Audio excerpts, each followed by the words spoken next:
Welcome back to Schlocking Tales, kids, the show where we take a look at some of our favorite stories and see what life lessons we can learn from them.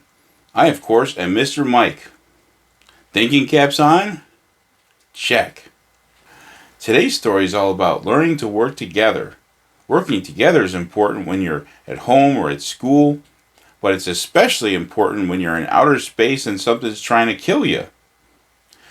But if you try really hard and you work together, that's your best chance of surviving. Today's story is called Creature. Once upon a time, on April 5th, two rival corporations were trying to make money by exploiting the resources of outer space. They were fighting to see who could make the most money. Well, one day, two men from one of the corporations, NTI, were on one of the moons of Jupiter called Titan. There they found an amazing discovery. Let's see what happened. Don't drop it. I'm not kidding, Ted. I don't like this. I think it opened its eyes. Are you sure? Howard, would you come over here? I have to take a picture and I need you for scale. Howard, are you okay? Howard. Oh my God! Boy, that moon of Jupiter sure was dark and jumpy, wasn't it? It was so dark and jumpy we couldn't even see those men die.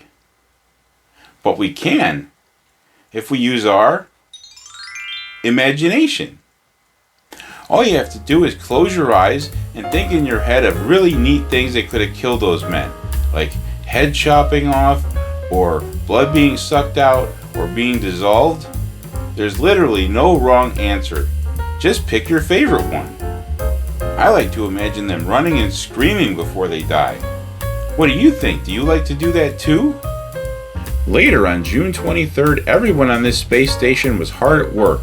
But the ship from NTI crashed into the space station because the pilot was dead in his seat.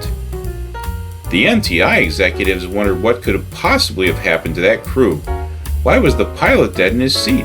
And why did they set a course to crash into the space station? NTI sent the same kind of ship with the same kind of crew back to Titan to reinvestigate the same thing the first ship had found. It was going to be a long ride back to Titan. Dr. Oliver stayed busy making sure everyone on the ship was healthy, and Beth stayed busy reading books.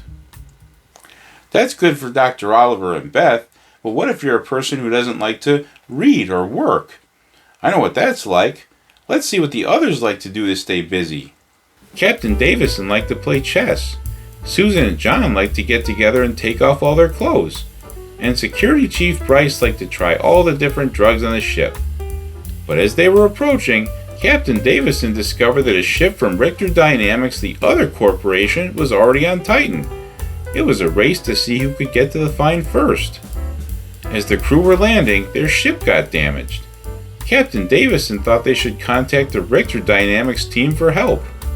But Perkins said he would never contact Richter Dynamics even for this. If you hate someone, it's hard to ask them for help, isn't it? Think of someone you hate. Would you ask them for help? Even though Perkins was the corporate executive on board, Captain Davison didn't listen to him and said they still had to try. So the crew put on spacesuits and walked over to the Richter Dynamics ship. The Richter Dynamics ship looked dark and deserted, so the crew split up and tried to touch everything. That's the best way to know for sure if something can kill you. They were looking for the crew. Susan went in this room and started looking around. She wondered what was going on around here. Let's help Susan gather some clues. First, it was really dark. No one answered when Susan called out. There were all kinds of things broken and laying around. And there was a large egg that something big had hatched out of. What do all these clues tell us? Yup, the Richter Dynamics crew sure were messy, weren't they? And there was a creature on that ship too. Titan wasn't so well lit, so it was hard to see him, but he was there. Time for the crew to run for their lives, but while the others got away, Susan got stuck, and the creature did this really vague thing to her. John was terribly upset and wanted to save Susan. When you love someone, it's really hard to watch something dark and ambiguous happen to them, isn't it? And with John trying to go back and save Susan, it made it really hard for the others to just leave her for dead. They had to give John a tranquilizer so he'd stop trying to help. Sometimes when you want to leave someone for dead, you have to tranquilize the people who care about them. When they went back to their ship, one of the Richter Dynamics crew members was already there. His name was Hoffner. He met with the rest of the NTI crew. It was incredible that he was still alive while the rest of his crew were dead. He suggested they work together to kill the creature and get home. The NTI crew weren't sure if they could trust him, but they figured they would try. Meanwhile, all John could think about was how much he missed Susan. But all of a sudden, Susan was right there. John could see her through the window and she was saying, "Help me." John went outside and followed her, and Susan took off all her clothes. John was happy because that was the special thing they always did. But then Susan, who was actually now being controlled by the creature, put this dark thing on John's head. We'll have to see why she did that. Everyone had their own special reason for being helpful, didn't they? John wanted to help Susan because he missed her, and Hoffner wanted to help the others because it was his best chance to survive too. But Perkins, he just wanted to get money for his discoveries. Do you think money buys happiness? Nope. But a lot of money, now that would do it. That's probably why Perkins wanted it so much.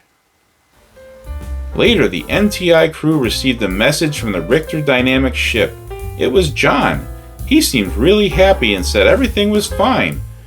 He said the creature was gone and they could fly the ship home.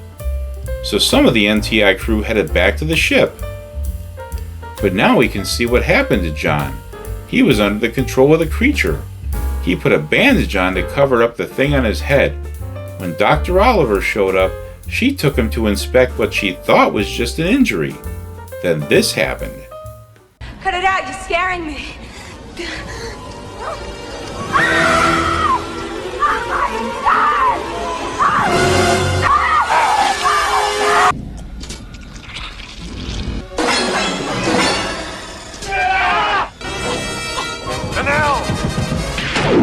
Do you see how Perkins was able to help Captain Davison back there? There's all kinds of ways to be helpful, aren't there? What are some ways you like to be helpful? Now Hoffner was being controlled by the creature too. I'm not sure if this just happened or if he was like this the whole time. He followed Beth out of the ship and attacked her. But Captain Davison and Perkins came to the rescue. Let's see what happened.